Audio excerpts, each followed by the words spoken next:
Network और दिन भर के खबरों के साथ मैं अनुजा कश्यप आप सबके बीच। सबसे पहले नजर डालते हैं आज की सुर्खियों पर। जम्मू कश्मीर में आर्टिकल 370 हटने के 17 महीने बाद विपक्ष की मांग पर संसद में गरजे अमित शाह। बोले, हमसे हिसाब मांगते हो तो 70 साल आपने क्या किया। रोहित शर्मा ने पूरे किए 150 रन, टीम इंडिया का स्कोर 230 के पार।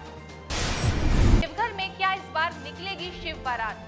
27 साल की परंपरा पर शिवरात्रि महोत्सव समिति ने क्या लिया निर्णय, आगे जानते हैं। तपोवन सुरंग के मलबे हटाने के लिए लाई गई नई मशीन, जल्द ही बेली ब्रिज शुरू करने का दावा।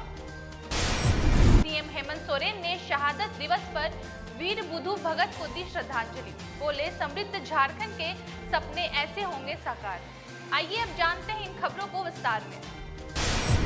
गृह मंत्री अमित शाह ने आज लोकसभा में जम्मू कश्मीर और आर्टिकल 370 पर बयान देते हुए कहा कि यह जम्मू कश्मीर के हित में नहीं था, इसलिए यहाँ के लोगों की बेहतरी के लिए हमने इसे हटा दिया। उन्होंने कहा कि विपक्ष को हर चीज में हिंदू मुस्लिम दिखाई पड़ता है। मैं उनसे यह पूछना चाहता हूं कि क्या एक हिंदू अफसर मुसलमान जनता की सेवा नहीं कर सकता, उसी तरह क्या एक मुस्लिम अफसर हिंदू जनता की सेवा नहीं कर सकता। देश को हिंदू मुस्लिम में बांटना बंद होना पड़ेगा। हमने आर्टिकल 370 को जम्मू कश्मीर से इसलिए हटाया क्योंकि उसके रहने से प्रदेश का विकास नहीं हो पा रहा था। आगे बात करते हैं खेल जगत की। मेजबान भारत और इंग्लैंड के बीच 4 मैचों की टेस्ट सीरीज का दूसरा मुकाबला शनिवार को चेन्नई में शुरू हो गया। एमए चिदंबरम स्टेडियम में खेले गए सीरीज के पहले मुकाबले में इंग्लैंड के हाथों टीम इंडिया को करारी हार मिली है। यह मैच भारत के लिए बेहद जरूरी है।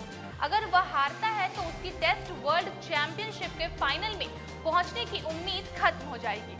रोहित शर्मा ने 150 रन पूरे कर लिए हैं। इस बीच रहाणे ने भी अपना अर्धशतक पूरा कर लिया। दोनों ने टीम इंडिया के स्कोर को 230 के पार पहुंचा दिया है। दोनों के बीच चौथे विकेट के लिए 147 रन की साझेदारी हो चुकी है। जैसा कि आप सभी जानते हैं, महाशिवरात्रि आने वाली है। इस साल देवघर बाबा मंदिर में शिव बारात का आयोजन नहीं होगा। देवघर में 1994 में शिव बारात निकलने की परंपरा शुरू होने के 27 साल बाद पहली बार ऐसा होगा कि बाबा नगरी में लोग शिव बारात के दर्शन नहीं कर पाएंगे। कोरोना संक्रमण को देखते हुए समिति ने यह फैसला लिया है। शिवरात्रि महोत्सव समिति के महामंत्री ताराचंद जैन ने यह जानकारी दी। इस साल शिव बारात का आयोजन नहीं किया जाएगा। शिवरात्रि महोत्सव समिति के महामंत्री ताराचंद जैन ने प्रेस को संबोधित करते हुए बताया कि 12 ज्योतिर्लिंग में एक बाबा बैजनाथ की प्रसिद्ध श्रावणी मेला की वजह से पहले से ही है, लेकिन अब देवघर की पहचान महाशिवरात्रि पर निकलने वाली शिव बारात से भी होने लगी है। उत्तराखंड के चमोली जिले में 7 फरवरी को ग्लेशियर के कारण आई प्राकृतिक आपदा के कारण ऋषिगंगा और धौलीगंगा में उफान आ गया था। करीब 7 दिन बाद भी राहत और बचाव कार्य जारी है। वहीं जिलाधिकारी ने भी शनिवार को राहत और बचाव कार्य का जायजा लिया है। इधर सेना ने बेली ब्रिज को हुए नुकसान के बाद जल्द ही शुरू करने का दावा किया है।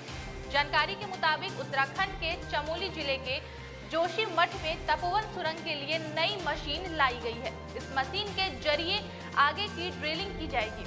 अभी तक छोटी सुरंग के अंदर से मलबे को हटाने के लिए खुदाई की गई।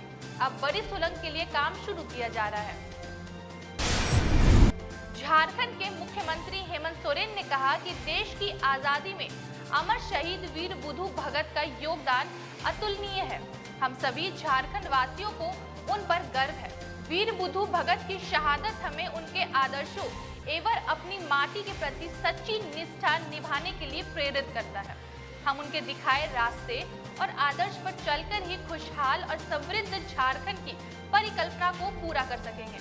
झारखंड के मुख्यमंत्री हेमंत सोरेन ने कहा कि वर्ष 1857 की क्रांति पहले वर्ष 1831 से 1832 में अंग्रेजों के विरुद्ध झारखंड के वीर सपूत बुधु भगत ने विरोध किया था।